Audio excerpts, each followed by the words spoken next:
Baik, Assalamualaikum warahmatullahi wabarakatuh. Selamat pagi dan salam sejahtera untuk kita semua. Pertama-tama, mari kita panjatkan puji syukur atas kehadirat Allah Subhanahu wa Ta'ala, karena atas rahmat dan kurnia-Nya kita dapat berkumpul di kesempatan kali ini dalam keadaan sehat walafiat.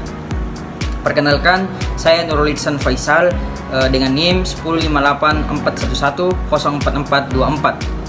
Dan rekan saya bersama Muhammad Aldi Fauzi dan Dimas Catur. Baik, materi yang kita bawakan yaitu kunci sukses penerapan IT Governance. Dan untuk pembaca materi pertama yaitu Muhammad Aldi Fauzi, dan pembaca materi kedua yaitu Dimas Catur Pamungkas Saputra. Dan untuk itu saya akan menyimpulkan materi-materi tersebut di akhir video. Baik, untuk pemateri pertama yaitu Aldi Fauzi, dipersilahkan. Bismillahirrahmanirrahim. Assalamualaikum warahmatullahi wabarakatuh. Perkenalkan, nama saya Muhammad Aldi Fauzi dengan NIM 95841105924. Di sini saya akan membahas kunci sukses penerapan IT Governance.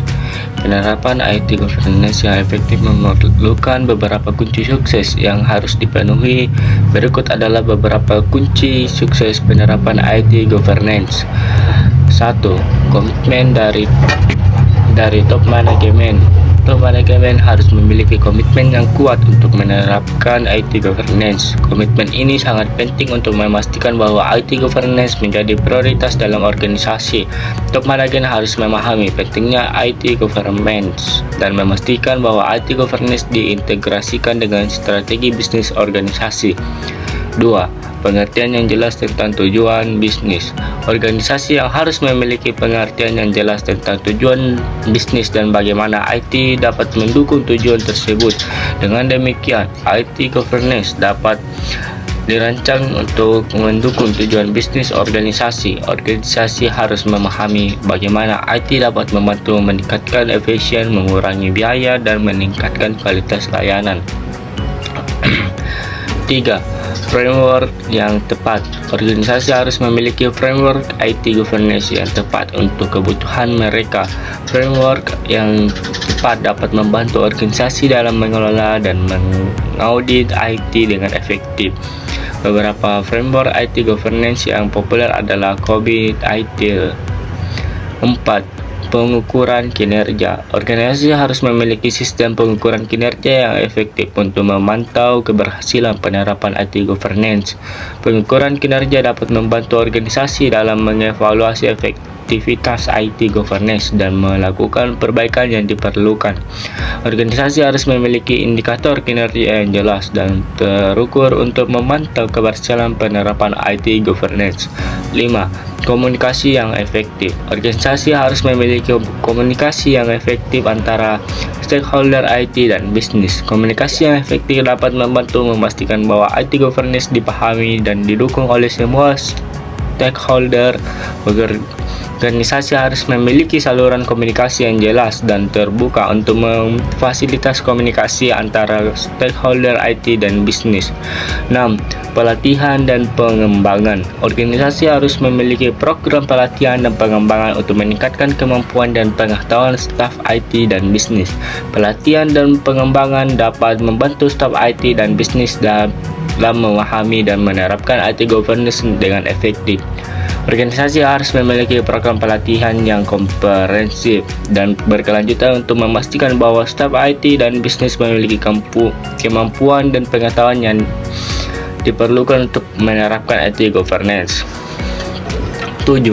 Kultur organisasi yang mendukung. Organisasi harus memiliki kultur yang mendukung penerapan IT Governance. Kultur yang mendukung dapat membantu memastikan bahwa IT Governance menjadi bagian dari budaya organisasi. Organisasi yang harus memiliki nilai-nilai yang jelas dan konsisten dengan prinsip-prinsip IT Governance. 8. Pengawasan dan evaluasi. Organisasi harus memiliki sistem pengawasan dan evaluasi yang efektif untuk memantau keberhasilan penerapan IT governance. Pengawasan dan evaluasi dapat membantu organisasi dalam mengevaluasi efektif IT governance dan melakukan perbaikan yang diperlukan. Organisasi harus memiliki proses pengawasan dan evaluasi yang jelas dan terstruktur untuk memastikan bahwa IT governance diterapkan dengan efektif. Dengan memahami dan menerapkan kunci sukses di atas, organisasi dapat meningkatkan keberhasilan penerapan IT governance dan mencapai tujuan bisnis yang diinginkan. Itulah tadi pembacaan materi dari saudara kita Muhammad Aldi Fauzi, dan akan dilanjutkan pemateri kedua yaitu Dimas Catur Pamungkas Saputra. Dipersilahkan. Saya Dimas Catur Pamungkas Saputra, saya akan melanjutkan pembahasan dari teman saya. Yang ke-8 ada pengawasan dan evaluasi berkelanjutan.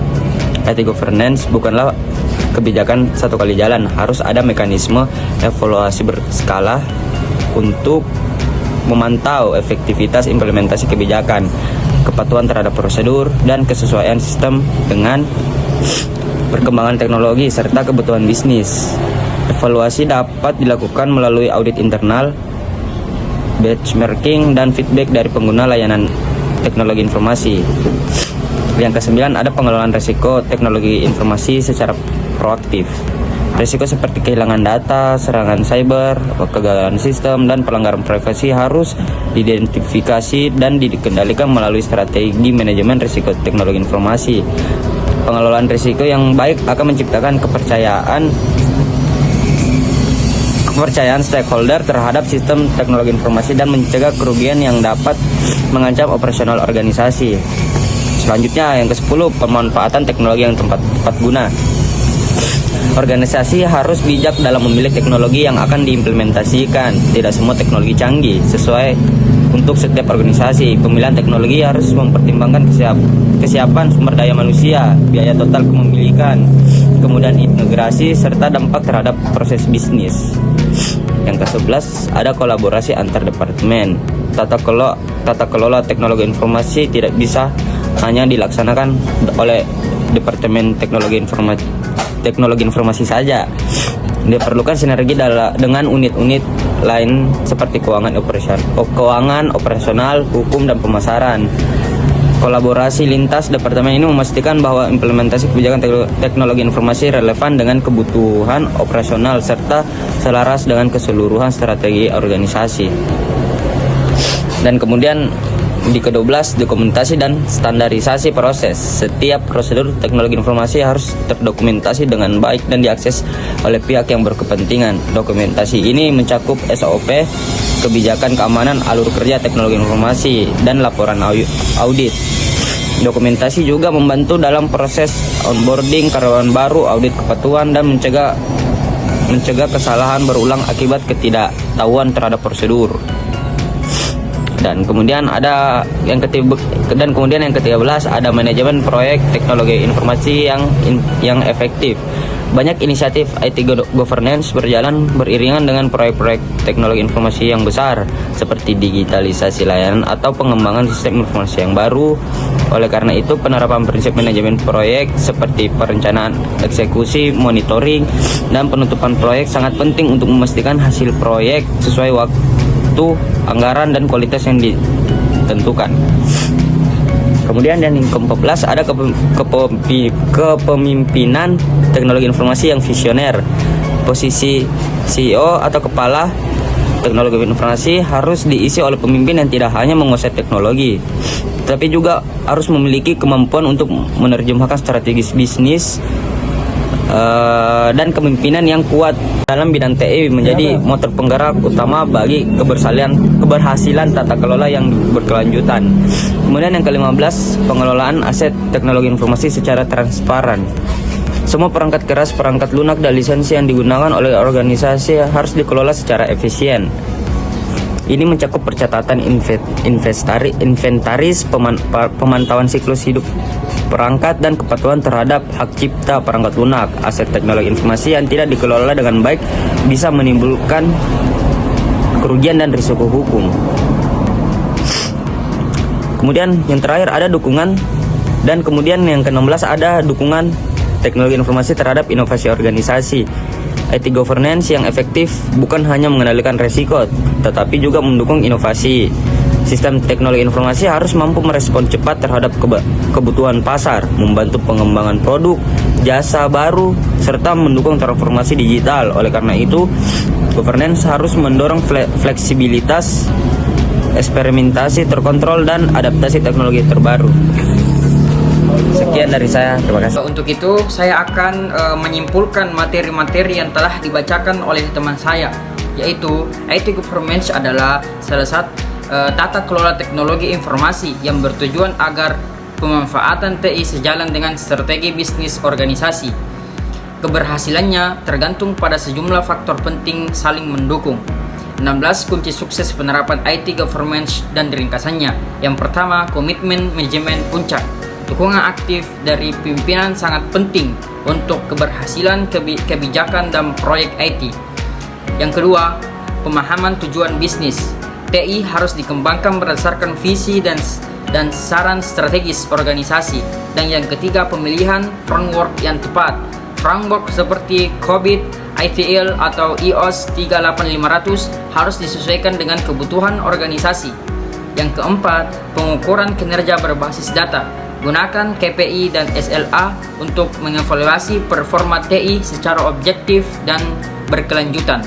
Dan yang kelima, komunikasi efektif antar stakeholder. Hubungan antara divisi TI dan manajemen bisnis harus terbuka dua arah.